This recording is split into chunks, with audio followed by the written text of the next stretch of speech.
ಎಲ್ಲರಿಗೂ ನಮಸ್ಕಾರ. ರಾಣೆಬೆನ್ನೂರಿನ ಮೆಡ್ಲೇರಿ ಗ್ರಾಮಕ್ಕೆ ಪ್ರತಿ ವರ್ಷವೂ ಕೂಡ ಹೆಳವರು ಎಂಬ ವಿಶಿಷ್ಟ ಸಮುದಾಯದ ಸುಮಾರು 20ಕ್ಕಿಂತ ಹೆಚ್ಚು ಗುಡಿಸಲಲ್ಲಿ 100ಕ್ಕಿಂತ ಹೆಚ್ಚು ಜನ ವಲಸೆ ಬರುತ್ತಾರೆ. ಇವರು ಮೂಲತಃ ಕುರುಬ ಜನಾಂಗಕ್ಕೆ ಸೇರಿದವರಾಗಿದ್ದು ಧಾರವಾಡ ಜಿಲ್ಲೆಯ ಕಲಘಟಗಿ ತಾಲೂಕಿನವರು. ಈ ಹೆಳವ ಜಾತಿಯ ವಿಶೇಷತೆ ಹಾಗೂ ವಿಶಿಷ್ಟತೆ ಏನು ಗೊತ್ತಾ? ಕೆಲವು ನಿರ್ದಿಷ್ಟ ಮನೆತನಗಳ ವಂಶವೃಕ್ಷದ ದಾಖಲಾತಿಗಳನ್ನು ಸಂರಕ್ಷಣೆ ಮಾಡಿ ಇಟ್ಟುಕೊಳ್ಳುವುದು.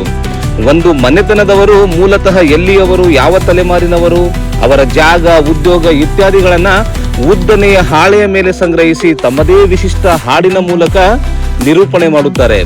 ನಂತರ ಆ ಮನೆಯ ಯಜಮಾನನಿಂದ ಒಂದಿಷ್ಟು ಭಿಕ್ಷೆಯನ್ನು ಸಂಗ್ರಹಿಸಿ ಮುಂದೆ ಹೊರಡುತ್ತಾರೆ. ಅಲೆಮಾರಿಗಳಾಗಿ ಊರೂರು ಅಲೆಯುತ್ತಾ ಜಾನಪದ, ಸಂಗೀತ, ನೃತ್ಯ ಹೀಗೆ ಪುರಾತನ ಸಾಂಪ್ರದಾಯಿಕ ಶೈಲಿಯ ಜೀವನ ನಡೆಸುವ ಇವರು ಅಪರೂಪದ ಬುಡಕಟ್ಟು ಜನಾಂಗದವರು. ನಮ್ಮ ಪೂರ್ವಜರ ನೆನಪುಗಳು ಮಾಸದಂತೆ ಕಾಪಾಡುವ ಮತ್ತು ಅವರ ವಂಶದ ಇತಿಹಾಸವನ್ನು ದಾಖಲು ಮಾಡುವ ಇವರು ಭಿಕ್ಷೆಯನ್ನು ಬಿಟ್ಟು ಬೇರೆ ಯಾವ ಉದ್ಯೋಗವನ್ನು ನೆಚ್ಚಿಕೊಂಡಿಲ್ಲ. ಆಧುನಿಕತೆಯ ಪ್ರಭಾವಕ್ಕೆ ಒಳಗಾಗಿ ನಾವು ಕಳೆದುಕೊಳ್ಳುತ್ತಿರುವ ಒಂದು ಸುಂದರ ಅಮೂಲ್ಯ ಪರಂಪರೆ ಈ ಹೆಳವರದ್ದು.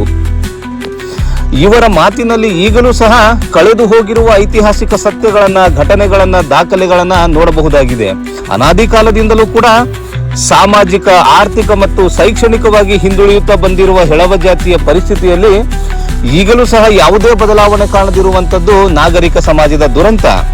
ಯಾವ ಗ್ರಂಥ, ಯಾವ ಗ್ರಂಥಾಲಯ, ಯಾವ ಇತಿಹಾಸಕಾರನ ಬಳಿ ಸಿಗದಿರುವ ಅಮೂಲ್ಯವಾದ ಅತ್ಯಂತ ಮಹತ್ವದ ದಾಖಲೆಗಳು, ಮಾಹಿತಿಗಳು ಈ ಜನಾಂಗದವರ ಬಳಿ ದೊರೆಯುತ್ತದೆ.